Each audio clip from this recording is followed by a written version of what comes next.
ઉત્તર ભારતીય સાંસ્કૃતિક સંઘ નિકા દ્વારા વડોદરાના પોલો ગ્રાઉન્ડ ખાતે સતત 45મા વર્ષે દશેરા નિમિત્તે રામલીલા અને રાવણ દહનનો ભવ્ય કાર્યક્રમ યોજવામાં આવશે।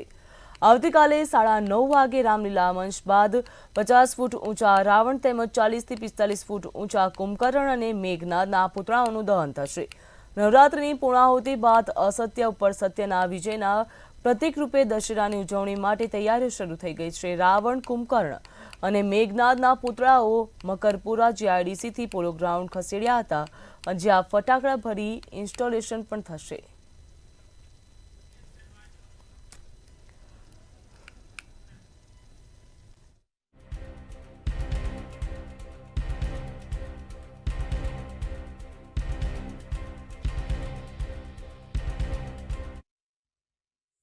વર્ષોની પરંપરા અને પ્રણાલી મુજબ આ વર્ષે પણ દશેરાના પર્વ નિમિત્તે ઉત્તર ભારતીય સાંસ્કૃતિક સંઘ દ્વારા રાવણ દહન તેમજ રામલીલા કાર્યક્રમનું આયોજન કરવામાં આવ્યું છે। આપણે જોઈશું કે જે પ્રમાણે રાવણ જે છે તે આ અહીંયા મકરપુરા ખાતે આવેલી જીઆઈડીસી ફેક્ટરીમાં ત્યાં બનાવવામાં આવે છે અને ત્યારબાદ તેનું ઇન્સ્ટોલેશન જે છે તે વડોદરાના મધ્યમાં આવેલા પોલો ગ્રાઉન્ડ ખાતે કરવામાં આવશે, જ્યાં તેની અંદર જે છે તે ફટાકડાને તે ભરવામાં આવશે અને તેને ઇન્સ્ટોલ કરવામાં આવશે।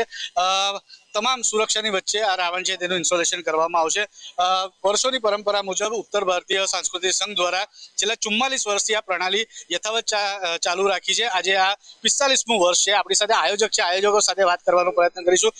કેવા પ્રકારની વ્યવસ્થાઓ કરવામાં આવી છે, ખાસ કરીને વાત કરવા જોઈએ? જય શ્રી રામ। વિજયાદશમીને દિવસે જે રામલીલા રાવણ દહન પોલો ગ્રાઉન્ડ પર કરવામાં આવે છે, એ જ અનુસંધાનમાં આજે જે 3 પુતલા છે અહીંયાથી અમે શિફ્ટ કરી રહ્યા છીએ પોલો ગ્રાઉન્ડ પર, અને ત્યાં ક્રેનની માધ્યમથી આગ્રાથી જે એક્સપર્ટ કલાકારો છે એ કરીબ 3-4 કલાકમાં એને એસેમ્બલ કરશે, ફટાકડા ભરશે અને ત્યાં સેફટીપૂર્વક ત્યાં મૂકવામાં આવશે। કાલે રામલીલા થશે 2.5 કલાકની 6 થી 9, અને તે પછી જે આતિશબાજી અને ભવ્ય રાવણ દહનનો કાર્યક્રમ કરવામાં આવશે। જે ખાસ કરીને વાત કરીએ પુતળાઓની વાત કરીએ તો શું સાઇઝ નક્કી કરવામાં આવી છે? જે રાવણના પુતલા છે એ આશરે 50 ફૂટની છે, અને મેઘનાદ અને કુંભકર્ણના પુતલાઓ 40 થી 45 ફૂટના આસપાસના છે। આયોજકો દ્વારા શું વ્યવસ્થાઓ કરવા, જે લોકો અહીંયા ગ્રાઉન્ડ પર આવતીકાલે જે આવશે દશેરા માટે, તેના માટે કોઈ અલગ વ્યવસ્થા કરવામાં આવી છે ખરી? નિકા દ્વારા દર વર્ષે 6000 થી 7000 લોકોને નિમંત્રણ આપવામાં આવે છે કાર્ડ આપીને, અને એમાં જે બેઠક વ્યવસ્થા છે અમે આશરે 6 થી 7000 લોકોને કરીશું। એ અમારા તરફથી વ્યવસ્થા છે।